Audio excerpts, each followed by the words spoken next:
Une nouvelle page s'était écrite avec le GPV.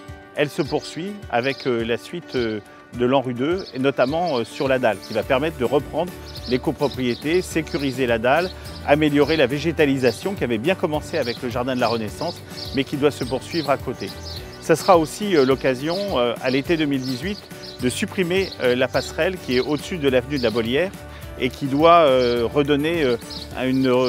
permettre un départ nouveau pour l'ensemble des commerces de la rue de la Bollière, ce qui accompagnera la révision du centre commercial La Bollière 3, qui lui doit être complètement refait. La suite, ce sera les chèques postaux, leur devenir. Ils vont s'installer près de la ZAC du Moulin, mais il reste un point d'interrogation sur la destination des bâtiments actuels. Et puis la T17, pour lequel nous sommes toujours en discussion avec le bailleur Pierre et Lumière.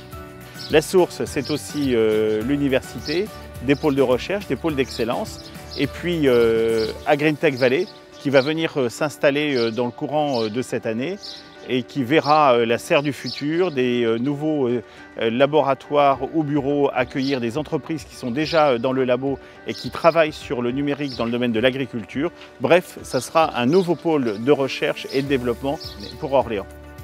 On se rend bien compte que pour venir sur ce théâtre, sur cette maison des associations, sur l'Azelco Sainte-Beuve et également ce conservatoire, il faut être valide de préférence parce que la mise en accessibilité est un point sur lequel nous allons devoir travailler fortement. Il y a une belle passerelle au-dessus de l'avenue Kennedy, mais pour autant, pour un fauteuil roulant et à la force des bras, ce n'est pas ce qu'il y a de plus simple pour pouvoir y accéder. Robert Houbard, petite placette qui est très harmonieuse, très agréable, mais qui a besoin d'une vraie requalification. Donc sur cette placette, nous allons dépenser 200 000 € en espace public, mobilier urbain, végétalisation et éclairage public, mais également à peu près la même somme en réfection des réseaux, parce que l'assainissement de cette place aujourd'hui a été très abîmé par les racines des arbres qui s'y trouvent. Donc la première semaine de juillet vont commencer de vraies étapes de déconstruction, d'abattage d'arbres, et ensuite les réseaux d'assainissement vont travailler pendant 2 mois dessus. La salle Fernand Pélissère, ou en tout cas son foyer club, sont primordiaux pour nous. C'est un endroit où la population un peu plus âgée du quartier de la Source aime à se réunir 1 à 2 fois par semaine pour faire des jeux de cartes, pour discuter.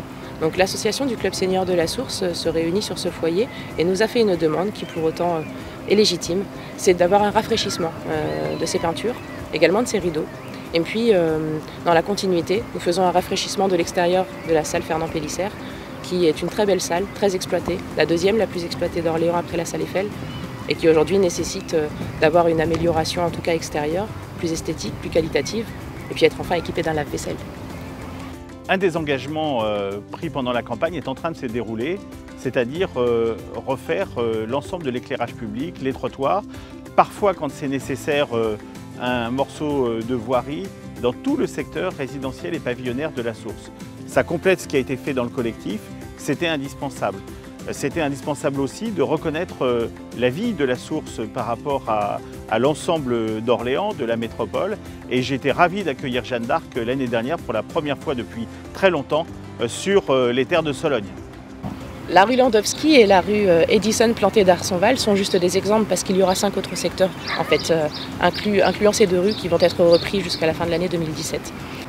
Lorsqu'on circule dans cette venelle, on se rend compte qu'il y a ce joli collège, mais qui est pour autant désaffecté aujourd'hui, qui va accueillir d'ici peu une association, ACM Formation, qui va accueillir également une école. Sur le terrain de tennis de Châteaubriand, qui se trouve à côté du centre de loisirs de l'Allée des Sapins, nous allons refaire un city park et également des agrès sportifs qui vont être dans la continuité du parcours de running qui se trouve dans la 2e tranche de l'Allée des Sapins. Voilà quelques projets sur l'année 2017. Et ce n'est pas terminé, il nous reste encore beaucoup de choses à mettre en place. Il y a des choses qui ont été faites, mais le travail en profondeur est celui qui donne le meilleur résultat. Alors la tâche n'est pas simple, mais en même temps, si ça l'était, il n'y aurait pas d'intérêt de la faire.